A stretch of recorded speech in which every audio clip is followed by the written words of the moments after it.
Welcome back to 4K Tech. Today we have a video on how to reset your Sony Str-Hd790. What you want to do is turn the unit off. And once the unit is off, you're going to press and hold down the power button until this display reads clearing and then cleared. So let's give it a try.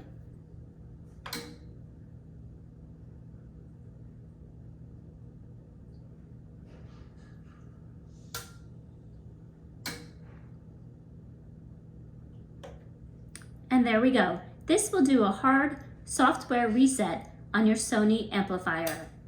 Well, I hope this tip has been helpful. Thanks for watching.